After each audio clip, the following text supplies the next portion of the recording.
You're amongst friends. Please share. Yeah, so so I did dilute it. But it was with injectable ephedrine.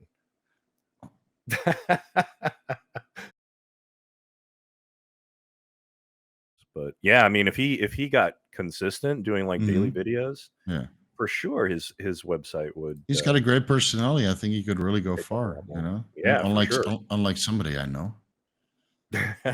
I'm like, oh, I know. Man, that yeah. Yeah, no comment. Yeah. Report. I feel on that bad topic, we should move over to IV growth hormone. IV growth hormone. Yeah, so that's something I tried. While we're on the subject. For real. Yeah, no, so that's something that I did. And I got it from the GH15 board. That was an idea from there. I think it was already gone by that time, but I know people that are doing it. Yeah, actually, most people do it. It was posted about on there a long time ago, and I knew about it. I just never had the guts to try it. Yeah.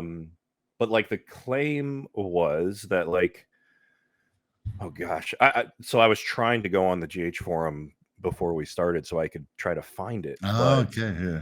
But for whatever reason, the forum's down today. So I wonder why. But so the claim was like doing 1 IU of IV growth hormone would spike serum GH levels like 100 times more than it does. Yeah. The thing, so I would do, you know, multiple shots of 1 IU IV. Wow. Which is cumbersome. Very cumbersome. Yeah, it sucks. Yeah, IV shots suck. Did you do pharmaceutical or underground? Yeah, no, yeah, it was pharmaceutical growth, but I found it pretty doable with the Norditropin pen. So you take like 3 clicks, 1.2 IUs, and you take those BD microfines. Then it goes quite easy. The problem is if you accidentally get a little bit of blood into the pen, it denatures all of the GH. Is that true? Is that real? Yeah. Well, I definitely did that a few times. you gotta press it down, right? And then if you remove it from the vein. So I didn't do it that way. If you press it down, you release, and then you remove it, then sometimes a little bit of blood comes in. And I think there's like some some coagulation factor or something in the blood. And you just see the whole thing just go white. Like it's crystallizing or freezing. And I'm like, start freaking out. No, there's like $200. Yeah. What the hell? No. So I never did it through the pen. I would draw it through an insulin needle. Smart. I would draw it and then I would backload it into another. Okay. So that the needle was sharp. And then from there I would do the IV injection. But to say like whether or not it was like worth it, I don't feel that I noticed any significant difference in it. I mean, it certainly didn't change my IGF-1 numbers. It didn't. So what I think is that I think the guys that have good IGF-1 response. So what I've seen on blood work from some of the Arabs and the Indians that competed at the WBPF World Championships, they're subject to drug testing, so they do all kinds of extreme shit. Yeah. To perhaps under my guidelines. To beat the drug test, right? Because they get drug tested maybe a month before the show. Sure. And then they get random drug tested on the day of the show. If you're an overall champion or you're a class winner, then it's very likely that you get drug tested. So you have to make sure that the clearance times are accurate, right, and that there's no overlap. So a lot of guys will do IV stuff, and albumin amino acids as diuretics because they have diuretics testing, and so we use plasma expanders. Wow. And then injectable vitamin C to act as a diuretic. Right, there's a lot of IV stuff. Yeah, and growth hormone was a part of that. And I think the guys that had responded very well liver wise for IGF-1 production, they got awesome results. And what did I do? Yeah. What did I do? I use IV like 2 or 3 times at the cookie cutter dosing protocols, right? Before fasted cardio, before workout, maybe before bed, or like what you said, like 1 IU every 2 hours, a couple hours over the day away from food. Those guys would respond well. But when I tried it, and I guess when you tried it, it's like, Same stuff. So you try it Yeah, for I 4 didn't weeks see much of and a difference. Yeah. no, I did it 4 weeks and I didn't notice the difference. But I did inject one time 2 IU's IV and then went in for serum test. Yeah. 120 Wow. nanograms per milliliter. That's Yeah. 3 times high, or 4 times Gee. higher than Yeah. the Yeah. 10 IU's intramuscular. It's huge. And Yeah. so a lot of guys that wanted to ask me, well, what about the potency of this GH? I said, do 2 IU's IV and check it 5 minutes later. There And you it's go. 5 minutes because it circulates. The heart pumps all the blood around, and it Mhm. gets homogeneous, like Yeah. equally dispersed in about Homogeneous. 5 minutes. Yeah. And if you wait longer, 10 minutes or 15 minutes, it starts to metabolize already because GHF Yeah. has a half-life in serum of 17 to 20 minutes or something. Oh yeah, it's in and out quick. Yeah, so the timing is quite narrow. So if you miss it by a couple of minutes, it's only 80 nanograms per deciliter. Hmm. And then some guys say, yeah, I waited 10 minutes. It's 50 nanograms per deciliter. It must be fake. You just waited too long. Yeah. But if you do it too fast, if you pin and then draw, then the GH isn't dispersed yet. Yeah. So 5 minutes. But again, my recommendation would be, unless you have a super healthy and cooperative liver, For sure. it's probably not worth it. Yeah. No, yeah, I didn't like I did that. I did a lot of that last year. Oh, really? Okay. Yeah. Okay. And I didn't really notice much of it. I mean, like I said, like it didn't take me further along last year than what I got to this year as far as like off season goes. Mhm. So we did this experiment so you don't have to, guys. that's true. Yeah. I mean, because like I did the growth hormone IV, but I also did a little bit of carnitine IV. Oh yeah, you told me. Yeah. Well, So how was that? yeah. Did it burn? No. It felt like gonorrhea. So that was the whole perk of it, was that it didn't hurt at all. Oh. And there was, there's no, you have no pip from it. You have no, I don't know. It was great. Yeah. So that the only thing that sucked is you had to do a freaking IV injection. Yeah. But I just do it sub-Q now. Just half a cc sub-Q, and it stings a little bit, but it's part of the game. I think I'm gonna do everything sub-Q from now on. Not even intramuscular anymore, because I got so much scar tissue in my glutes from glute shots. Yeah, like I tried to actively avoid the shoulders and the lats and all, because it's visible, right? And then you do a backable bicep, and there's nothing there. There's no separation anymore.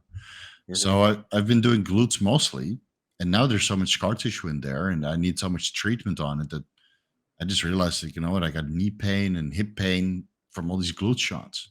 Yeah. Sub-Q. I stopped doing glute shots a while ago because I felt like it was messing with my leg days, like in like my lower back and stuff.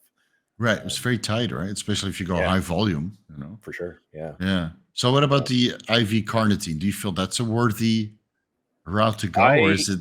I mean, I really liked it. I think that it was, I thought that it was, I liked it because I could do, so this is something that I think is questionable to a lot of people, is like the amount of carnitine that people use, because like, you were mentioning half a mil. I mean, that's probably like a reasonable dose. That's like 200 milligrams or so. No. So this is pharmaceutical carnitine that I have. Somehow it's dosed at 1,000 milligrams per 1 ml. What? That's pretty good. So I'm not even sure how that's even possible, but it's registered. It's registered in the FDA database here. Wow. So it is a true pharmaceutical product. So half a mil is 500 milligrams. But again, I have no fucking idea how that's actually possible. Yeah, I don't either. Because I'm so I make my own carnitine, and the best that I can get it to hold is 600 milligrams per milliliter. Oh wow, okay. Yeah. So, so I was using that IV. Oh, that IV. Did you dilute it? Did you dilute it, or like a slow push? It was a slow push, but so another man, I experiment. I feel, talking to you, I feel like I'm experimenting. all this stuff I'm just like talking about. Everybody's and they're gonna be like, "Who is this guy? What is he I'm the doing?" same, dude. I mean, like when I go through all my YouTube channels, sometimes I make like a list. Like I did all these peptide experiments. I didn't even make videos about it because I felt it Yeah, wasn't worth it. Like yeah. deep deep sleep inducing peptide or something like that. Mhm. D-SIP. I tried all kinds of peptides, and most of them I couldn't notice a difference. I didn't see a difference on blood work. Then I made a list. Like I did all these experiments during this cycle of 8 months, and I realized like, fuck, it's like 25 compounds. And I Yeah. didn't even make videos on half of them, because Jeez. it Yep. didn't really work, or I didn't see the Mhm. benefits or practical application. So you're amongst friends. Please share. Yeah, so so I did dilute it. I did Uh, dilute it, but it was with injectable ephedrine.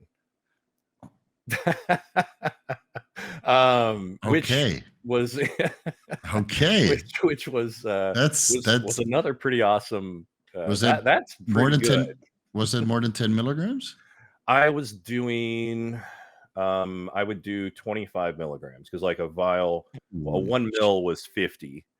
1 mil was 50 You of must have the been stuff that buzzing. I have.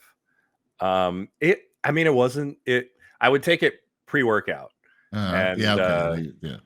so, I mean, I would take it Which, pre-workout with my, pre-workout drink and my uh, carnitine and growth hormone. I mean, whatever, fucking like 12 yeah, shots a day. But that's I did bodybuilding. this. I mean, yeah, it is. But so like I did that. That was during last year's contest prep. Like when I Uh, was probably about 8 weeks out is when I mhm, really started bumping that stuff in. And but I yeah. would fill up. Um, I would fill up. What was it? Four. Yeah, I was filling up four syringes. It would be, Hmm. a quarter of it would be no, that's not right. 2 syringes, 'cause Hmm. a quarter of it would be, ephedrine, and then the Hmm. rest of it would be L-carnitine, and I would Okay. do that with 2 and then shoot those IV, Wow. um, but I felt that that was extremely effective. Yeah, so I do notice, like, with the comparison with oral L-carnitine and injectable, is that the Yeah. injectable carnitine almost acts as a nootropic. So Mhm. you feel like Oh, to opened so, like, up. my brain yeah, Mhm, that was probably the biggest thing that I noticed from carnitine was, mhm, because, when I was doing it, I mean, before I was doing it without the ephedrine, and so, mhm. I definitely got a feel for it without it, but that was the biggest thing that I noticed was, like, the mental clarity that Yeah, mhm. you would get from it and just be, like, in such a good mood. It was really weird. Like, I was Yeah. making a video one day, and I was just, like, walking to the gym, and I, like, had my camera, and I was talking or whatever, Mhm. and I was like, "I feel really good right now." This shit I should be was like, "I don't know. illegal. This is like, I'm in, like, a really good mood. Like, I'm deep into prep. What is going on?" Yeah. Um, Yeah, but yeah, that you was add the ephedrine in there, and then you're in a really, really well, then good you mood. add that in. Yeah, you add that I in there, think people don't understand, next like, when level. you're in prep and you're mad depleted, you Mhm. add in a little bit of ephedrine, it just you're like, "Oh, it's like a go pill," Yeah. you Oh, yeah. know? Yeah, I do understand why people would prefer Adderall in that context, but ephedrine is a little bit better for fat burning. But That's man, something I it's like it wakes you up. You're like this, and then mhm. 4 hours later, you're like Yeah. narcoleptic, falling Oh, yeah. asleep, which is perfect because if you take this before your workout, you get your workout in, you get your post workout Yep. meal, Yep. maybe a shot of insulin if you're crazy enough to take a nap while after taking Yep. Humalog, fast acting Sure. insulin. Yeah. It comes with the territory, and then you take your 1 hour, 2 hour post workout nap, Nap. Yeah. and then some people would top up, obviously, but people don't understand what's going on. Mhm. Yeah, but Yeah. it is required, and you see it. A lot of guys with the interviews that they do for bodybuilding shows, they're clearly on ephedrine and a Mhm. ton of it. Yeah. They Oh, got that yeah. narcoleptic blink, like, oh, and then they start talking again. That's Yeah, ephedrine. It's for very clear sure. to tell for the guys that That's understand, but funny. it's Yeah. just part of prep. When you get like below 6% body fat, you just want to Mhm. sleep all day. Yeah. You Oh, can't get yeah. anything done. That's so that you bring that up, like, that was one thing that, that probably Jordan really opened my eyes up to was, Mhm. just being active throughout the day and like so I never tracked steps.